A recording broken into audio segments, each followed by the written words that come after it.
Buenas tardes, hoy les voy a hablar sobre la fisiopatología de la hipertensión arterial. ¿Qué es la hipertensión arterial en primer lugar? La hipertensión arterial es una enfermedad caracterizada por una elevación persistente de la presión arterial.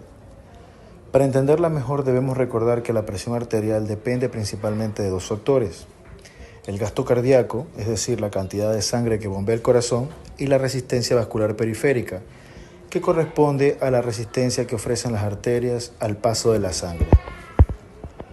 Cuando uno o ambos factores aumentan de manera sostenida, la presión arterial se eleva. Tenemos algunos pasos, por ejemplo, en el primer paso tenemos lo que son los factores de riesgo. La fisiopatología suele comenzar con diversos factores predisponentes. Entre ellos tenemos, por ejemplo, lo que es la predisposición genética, la obesidad, el sedentarismo, consumo excesivo de sal, estrés crónico, el tabaquismo y el envejecimiento. Estos factores alteran lo que son los mecanismos normales de la regulación de la presión arterial. El segundo paso tenemos, por ejemplo, lo que es la activación del sistema nervioso simpático, uno de los primeros mecanismos que se activan en el sistema nervioso simpático. Cuando este sistema permanece estimulado durante mucho tiempo, produce un aumento de lo que es la frecuencia cardíaca, un aumento de la fuerza de contracción del corazón y vasoconstricción de las arterias. Como consecuencia, el corazón bombea más sangre y los vasos sanguíneos se estrechan. Esto provoca un aumento de lo que es la presión arterial. Tenemos el tercer paso: activación del sistema renina-angiotensina-aldosterona. El siguiente protagonista es el sistema renina-angiotensina-aldosterona. Cuando los riñones detectan una disminución de la perfusión renal, liberan una enzima llamada renina.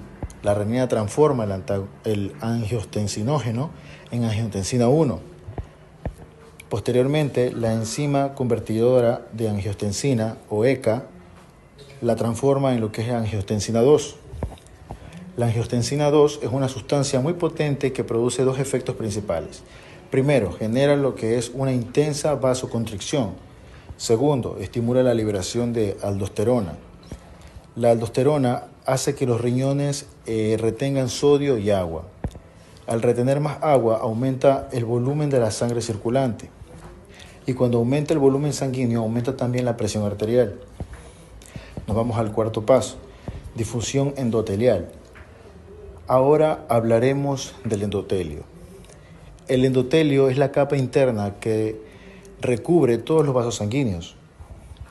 Normalmente produce sustancias vasodilatadoras, especialmente óxido nítrico, que ayudan a mantener las arterias relajadas. Sin embargo, en la hipertensión ocurre una disfunción endotelial. Esto significa que disminuye la producción de sustancias vasodilatadoras y predominan sustancias vasoconstrictoras.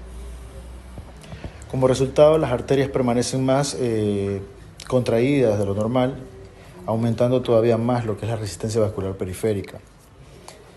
Quinto paso: remodelado vascular. Con el paso del tiempo, la presión elevada comienza a modificar la estructura de las arterias. Las paredes vasculares se vuelven más gruesas y rígidas, y este fenómeno se lo conoce como remodelado vascular. Las arterias pierden la elasticidad y su diámetro interno disminuye. Esto provoca que la sangre tenga cada vez más dificultad para circular. En consecuencia, la presión arterial sigue aumentando, creando un círculo vicioso. Sexto paso: daño a órganos diana. Finalmente aparecen las complicaciones. La hipertensión mantenida durante años produce daño en múltiples órganos, como por ejemplo el corazón, el cerebro, los riñones, los vasos sanguíneos. En el corazón, por ejemplo, debe trabajar contra una presión más elevada. Por ello, el ventrículo izquierdo aumenta su grosor, fenómeno conocido como hipertrofia ventricular izquierda. Con el tiempo puede aparecer insuficiencia cardíaca. En el cerebro, las arterias cerebrales pueden lesionarse y aumentar el riesgo de accidentes cerebrovasculares. En los riñones, los pequeños vasos renales sufren daño progresivo, disminuyendo la capacidad de filtración y favoreciendo la insuficiencia renal. En los vasos sanguíneos, la lesión endotelial favorece la aterosclerosis y aumenta el riesgo de infarto del miocardio. En conclusión, para concluir, la hipertensión arterial no es simplemente una elevación de números en un tensiómetro. Es el resultado de una compleja interacción entre factores genéticos, ambientales, nerviosos, hormonales y vasculares. La secuencia puede resumirse de la siguiente manera: factores de riesgo, activación simpática, activación del sistema renina-angiotensina-aldosterona, vasoconstricción, retención de sodio y agua, aumento de la resistencia vascular, hipertensión arterial, daño en los órganos diana. Muchas gracias.